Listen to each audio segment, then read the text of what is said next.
The Warriors offense had been so damn bad. Against the Mavericks on Sunday, it was unbelievable. There's one problem.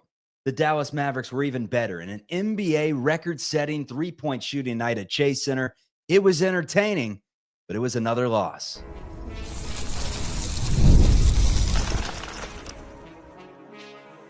You are Locked On Warriors, your daily Golden State Warriors podcast. Part of the Locked On Podcast Network, your team every day.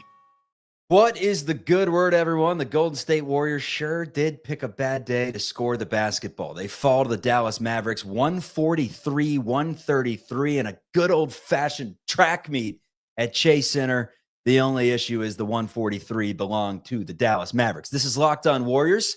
We're free and available wherever you get your audio podcasts. You can also check us out on YouTube. And if you're staying with us for a while on YouTube, the thumbs up free. We appreciate it. We also appreciate it if you subscribe to the channel so you get the free content around the clock. Today's episode is brought to you by Robinhood Gold. Provide the privileges of a high net worth for any net worth. These generous benefits now available for only $5 a month. The new gold standard is here with Robinhood Gold. Sign up at robinhood.com/gold. Another thing you should sign up for is our free daily newsletter. You can find it at lockedondaily.com. It is free. It comes with a link to the show. It comes with Warriors nuggets, NBA news around the league, and it's delivered right to your inbox free. So it's a good way to start your day. My name's Charlie Walter, Chuck Walter, as you knew me on 95.7 The Game. That is the flagship station for the Golden State Warriors.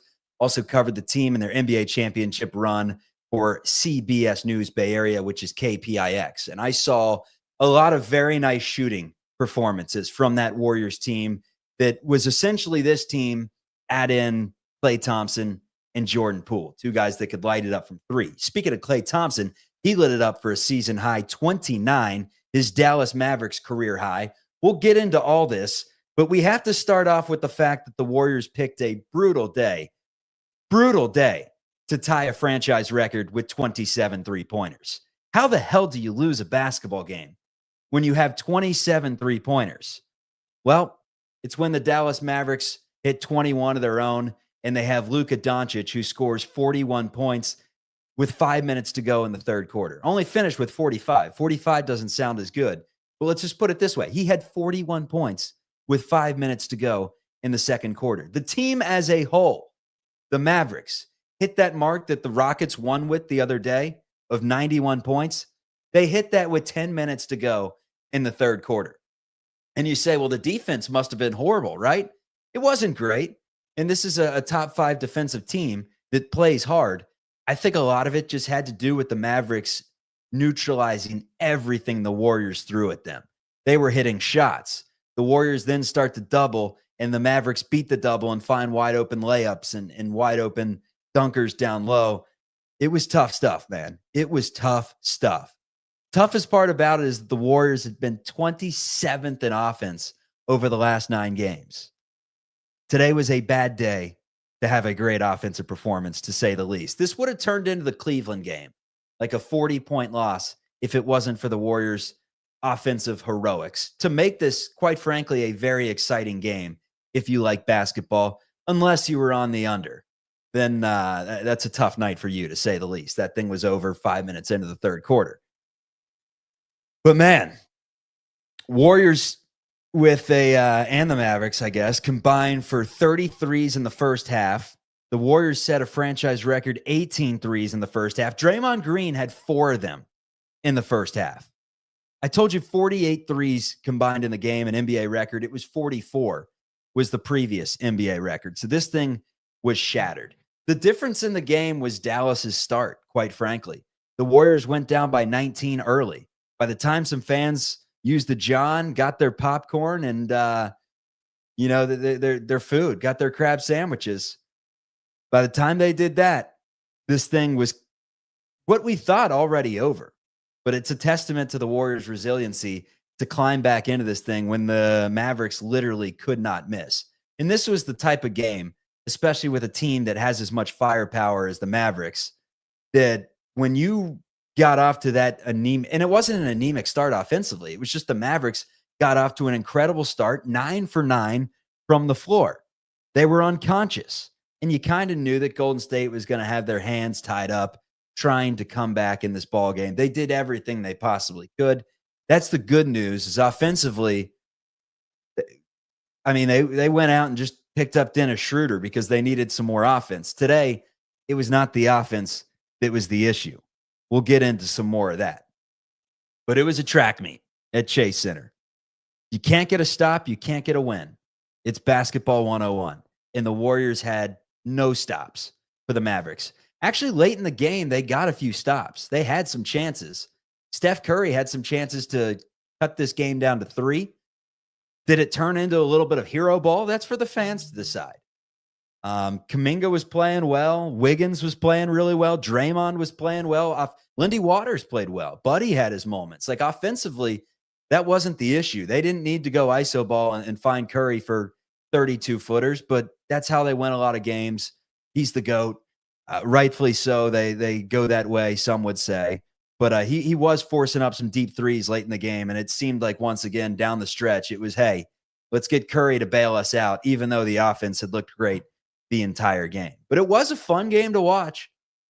It was a welcomed game to watch after how brutal on the eyes. I mean, it'd been like Bird Box. You know, you open your eyes and you die.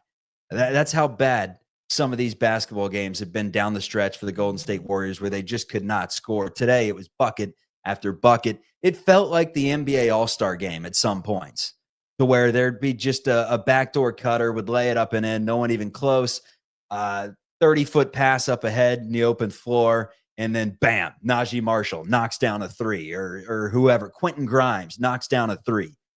Let's run through the numbers of this one, just to give you a sense of who hit threes. 2 for PJ Washington. Kyrie Irving only hit 1. Luka Doncic went 6 of 11 from 3. Klay Thompson, his best game as a Maverick. And he was fired up about it. You could tell. He had this big smile on his face after he knocked down a 3 to kind of pull away. I think it was in the third quarter before the Warriors made a 9-0 run to make it a game entering the fourth. But you could tell he really wanted this one, and good for him. Not good for him. But he played well. 9 of 14, 7 of 11 from deep. Prosper, I don't even know who he is. He hit a 3 in the game for the Mavericks. That's when you know things are going bad. And then 4 of them for Quentin Grimes. As for the Warriors, 2 for Jonathan Kuminga, 5 of 9 from Andrew Wiggins. Steph Curry did his best, 7 of 13. He had 26 points in the game. Wiggins led the team with 29. Jonathan Kuminga had 20. All of a sudden, you look at the roster, you add in Dennis Schroeder's 18 points per game, and you can see how this team won't have as much of a scoring issue once you add in Schroeder. There's still holes in the roster, and we'll get into that later on the show. What do the Warriors need to do? But I mean, Wiggins, Curry, Kuminga, it's when they're playing like they did today, knocking down shots 29, 26, 20, that's not bad.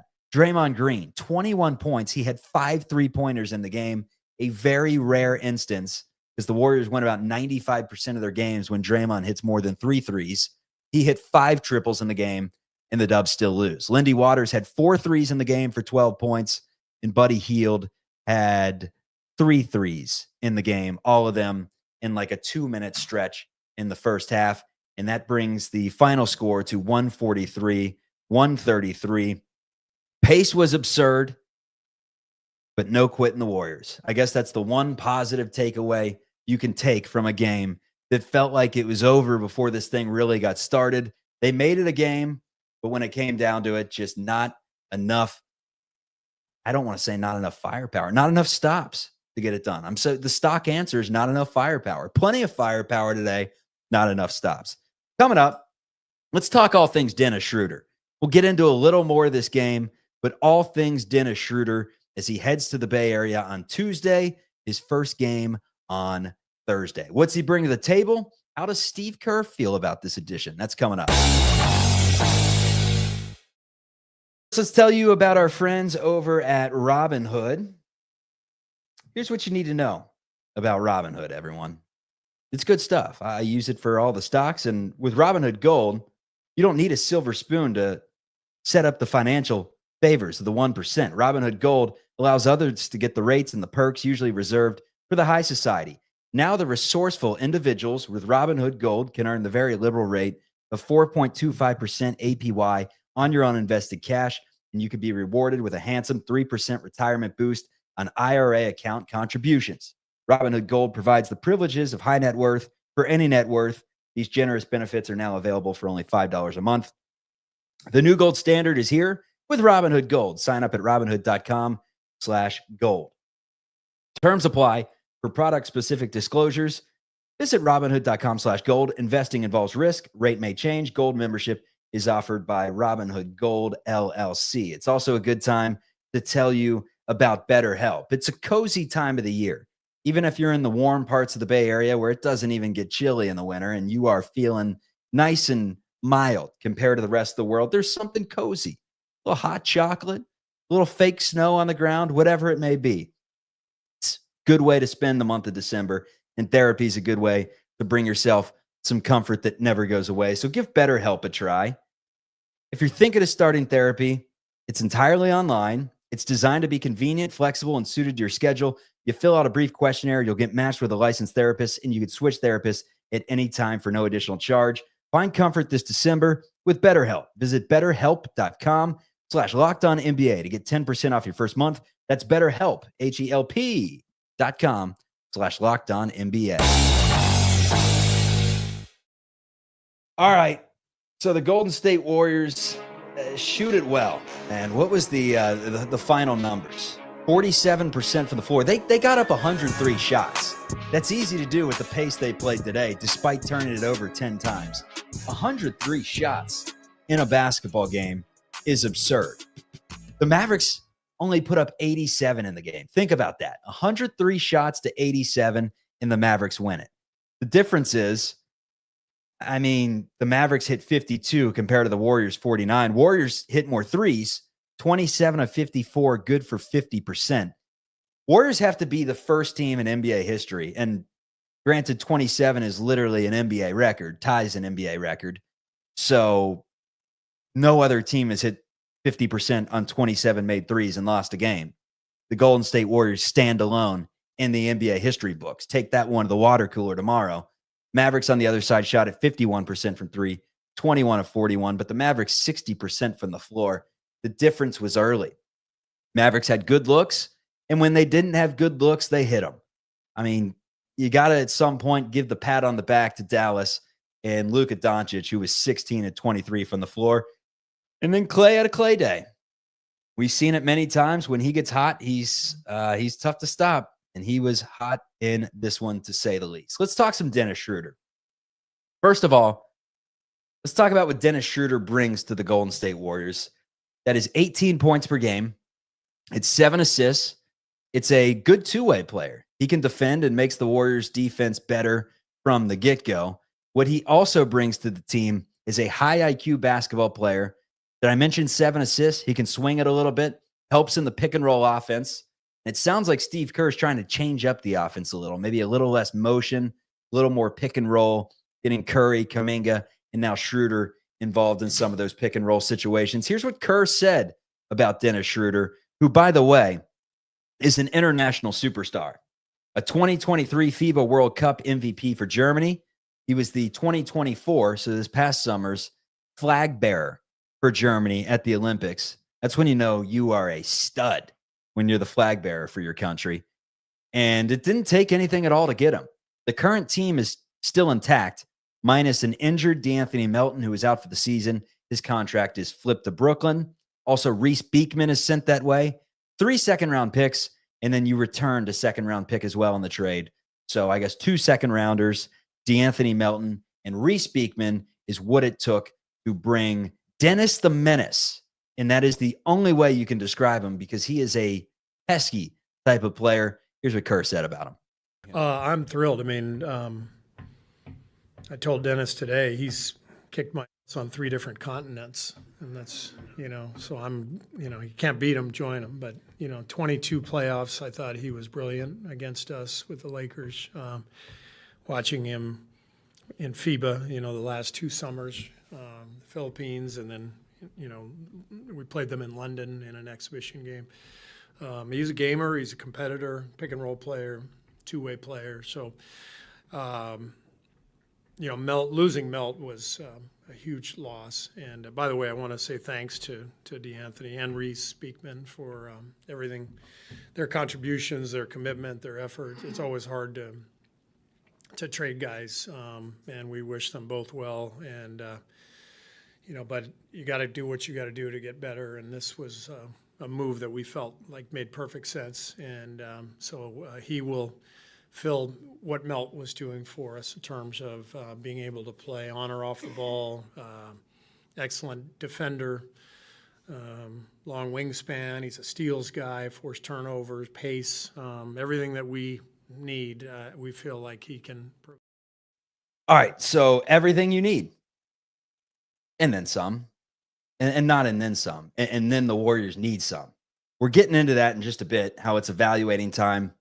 Anthony Slater on NBA TV kind of broke down, gave us a peel behind the curtain, a look into Oz, a look into the minds of Mike Dunleavy and Joe Lacob on what they're thinking. We'll get into that in the next segment, but let's talk about Dennis Schroder and the details surrounding it. When's he going to be in the Bay? Sounds like Tuesday. He will be in the Bay. His first game will be in Memphis on Thursday. And for those of you that did not watch the Brooklyn Nets last game, he got into it with Ja Morant and Taylor Jenkins. So here we go again. The Warriors and the Memphis Grizzlies somehow always find a way to spark things back up. Just when you think you're over it, Draymond Green goes after Taylor Jenkins and calls him, what? Is he using the word clown nowadays? I don't know. Klay Thompson's using the word bum after the championship. It's always something. And now you get a guy that equally hates the Memphis Grizzlies, just like your franchise does, because they got right into it, and now they'll get right back into it. His last game for the Nets against the Grizzlies, first game for the Warriors set to be Thursday against Memphis. He was a targeted need for cheap. That's the biggest thing about Dennis Schroder. If you have an issue with this, then you must really love second-round draft picks and Reese Beekman, because DeAnthony Melton was a nothing burger at this point. That was just to get the contracts off the books. And now you get a better defense, you get a menace, and you get 18 points, 7 assists, and 38% from three-point range. The comments just made it known that the Warriors actually had another scoring drought to end this game. I didn't even notice. There were so many damn points. I didn't think there was more than a 90-second drought in the game. There was to end it. Let's discuss that in evaluating time for the Warriors. What does it mean? What will they do? That's coming up. Talk about our sponsor, FanDuel. Tackle the NFL action with FanDuel, America's #1 sportsbook. There is not that much time to go in the regular season. Right now, new customers can bet $5. You'll get $150 in bonus bets if you win. The FanDuel Sportsbook app gives you everything you need to place your live bets all in one place. So if you get the hunch in the middle of the game, you can check out the latest stats. You could see the play-by-play. And then while you're checking those two things, you can right away, you could pounce and place your live bet because you know what's coming next. You can visit FanDuel.com to join today. You'll get started with $150 in bonus bets if you win your first $5 bet. It's on FanDuel.com. So never waste a hunch and make every moment more with FanDuel, official sportsbook partner of the NFL. Mavericks were actually getting 1.5 tonight. Don't ask me why. They're one of the hottest teams in basketball. The Warriors, one of the coldest. But obviously, they cover that spread. They tell Vegas to keep a lot of their points. They win the game 143-133. To place Warriors bets, visit FanDuel.com. All right, so the Warriors down the stretch of games have been just abysmal. The last, 7 games or so, they've had 2-minute stretches of no points, 3-minute stretches of no points, have blown 6-point leads. Today, they were down 6. They're actually down 5. Andrew Wiggins hit a 3 to get the Warriors within 5 with 2:45 remaining in the game and scored 0 points from then on. Let's just break down how the offense looked in real time. 2:45. Wiggins hits a 22-point three-point shot from Lindy Waters, and Waters had one of his best games as a Warrior despite the loss. From there, Klay Thompson goes down and misses a jumper. Curry gets the rebound. Draymond Green turns it over. That has happened way too much. It's unacceptable, quite frankly, from one of the Warriors leaders. The untimely turnovers. There were only 10 in the game. Felt like every time the Warriors turned it over, it was at an untimely time. So Draymond turns it over. Klay Thompson, then up ahead, PJ Washington hits one of two free throws to make it a 6-point game. And that's where Curry had his shots. Misses a 28-foot three-pointer. Then Andrew Wiggins fouls Klay Thompson on a three. Thompson hits all three of them. And by that point, it was pretty much already over. Down the stretch, Wiggins stepped out of bounds on an offensive rebound. That's another turnover. Then Brandon Pajemski missed a floater. It was a 10-point game at that point, and it was over. And Steph Curry also missed a three and turned it over in the last 4 minutes of the game. Missed 2 threes and turned it over in the last 4 minutes of the game. So Curry had a good one, but down the stretch was nowhere to be found, much like the entire Warriors roster. And that's where we hope Dennis Schroder will step up as just another option late in games. And if not Dennis Schroder, who's it going to be? You heard the report that Shams put out there that on Saturday, that Dennis Schroder was heading to the Golden State Warriors. And it made sense that the Warriors weren't done. I mean, you're not just getting rid of draft picks to give yourself only a pulse. Maybe a pulse for now, but it's somewhat of a gamble. Here's the way that I look at it. I look at it as if the Warriors are hoping that Schroder gives you a spark, keeps you alive long enough to find another before the February 6th deadline. And Anthony Slater on NBA TV reaffirmed everything that I thought. Because it sounds like the front office wants to see what this team looks like until the new year.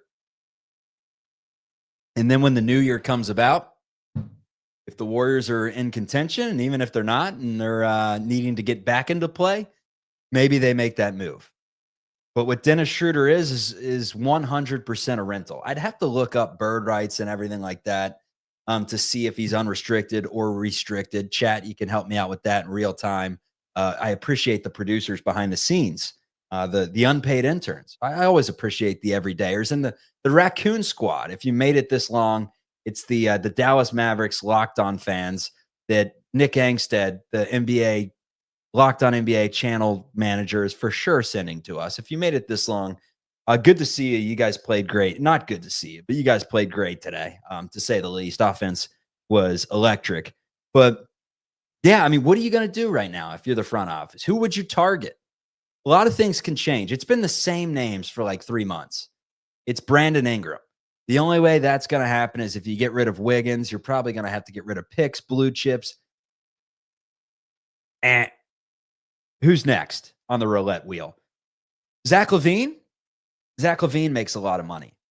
You're going to have to get rid of Wiggins. You're probably going to have to give him a pick.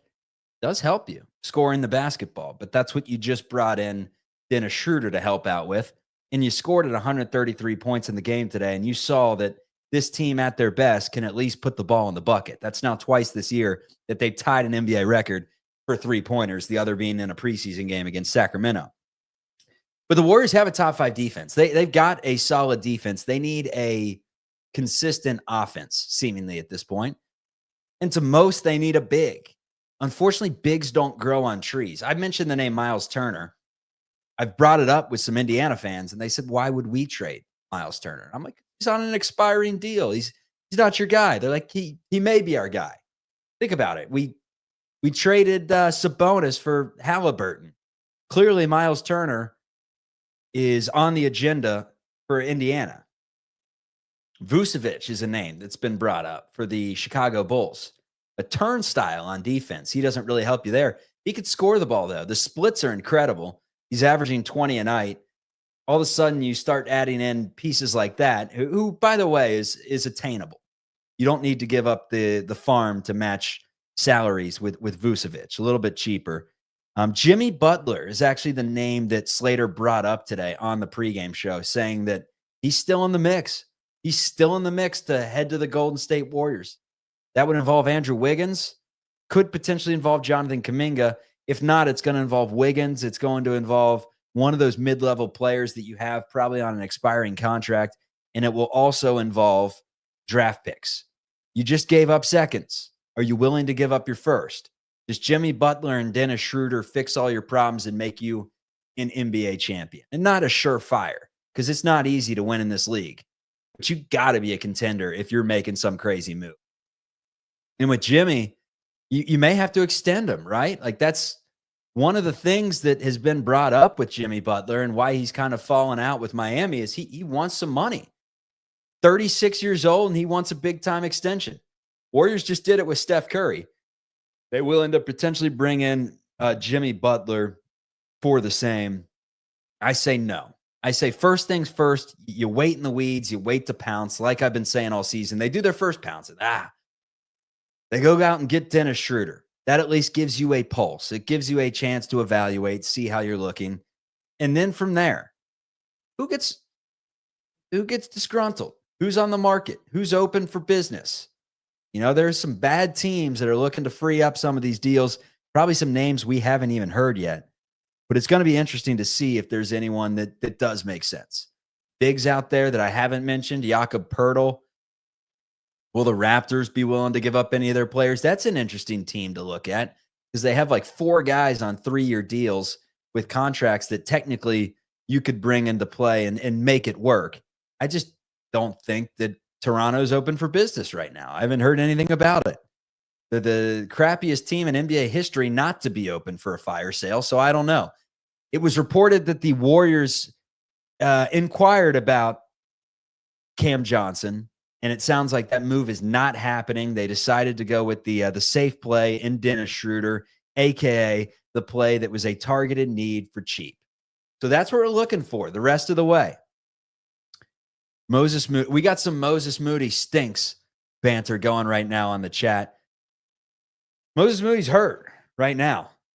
If he played today, it was for a cup of coffee because I missed it. And the statistics say that he did not play in the game today, nor did Kyle Anderson.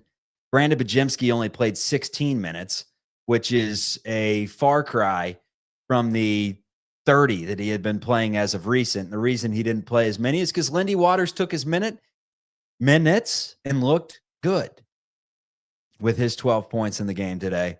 Gary Payton only played 11, and Pat Spencer got in for literally a cup of coffee, 1 minute. Reese Beekman listed on the roster for the last time. We salute you, Reese Beekman. We never got to see you in a Warriors uniform. We heard that you were a great defender at Virginia. If there are any diehard Warriors fans that got to see you a little bit in Santa Cruz or in the pregame warmups, they salute you as well. But the Reese Beekman era in the Bay Area turned into an absolute Gott's nothing burger. The nothing burger from Gott's with Reese Beekman as the endorser. But yeah, that's it. That's it for the Warriors. They score 133 points. They shoot at 50% from 3 on 27 3-pointers, and they lose the game. That is what you call the epitome of brutality. But it's what happens when you play one of the hottest teams in the NBA. That is what the Dallas Mavericks are. And now it's time to get back on track because the Warriors are still exactly where we thought they could be at this point in the season. And where that is right in the thick of things. In fact, the Warriors, as it stands, are 14-11. They're tied for first in the Pacific Division with the Phoenix Suns. Overall in the West, they're not where they wanted to be, actually. This is how quickly it changes. You check the standings on Friday, and you're 5th. You're sitting comfortably. Saturday, you get Dennis Schroder. You're fired up about things. Let's make a leap to home court advantage in the first round, and let's get a top 4 seed in the Western Conference. You lose a game, I guess 2 in a row, and you drop all the way down to 8th right now. The Warriors tied with the Phoenix Suns, the Minnesota Timberwolves, or I guess 6th, but they're listed at 8th right now on ESPN, and they lose potentially one more, and you're out of this thing. I mean, they are 1 game ahead of the Los Angeles Lakers for that 10th spot, which is the last spot in the play-in tournament. So overall, not what we like to see, but we're excited to see what Dennis Schroder can bring to the Bay Area come Thursday. Next up, the Memphis Grizzlies. That is on Thursday. It is is that a 3 p.m. game I'm seeing on Thursday? Okay. Golden State Warriors, Memphis Grizzlies on the 19th from Memphis, FedEx Forum. Missed the old pyramid. Although I don't know. I think it was the Tigers that were playing in the pyramid. I think they were still the Vancouver Grizzlies with Stromile Swift at that point. But we're putting the rose-colored glasses on because we believe that Dennis Schroder can help out this team. And as Freno, our guy, who's always on the show, and to the everydayers that join every day, Mick, Deshaun, I don't know if you guys are everydayer. Mick may not be everydayers, considering he pops in and says we are trash. The Norwegian Hellhound, we see you all the time. Red Black, you're my guy, Red Black. We love you. But for those of you that step in every single day to the show, we are hoping that there are brighter days ahead with Dennis Schroder. Gives you a pulse, plenty of time to wait and see. Unfortunately, you got to start winning these games. It is a very tight Western Conference. You fall down the pecking order extremely quickly.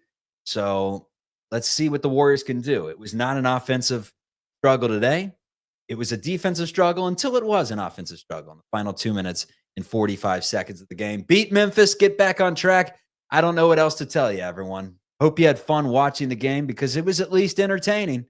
And I hope you did not bet on the under. Peace.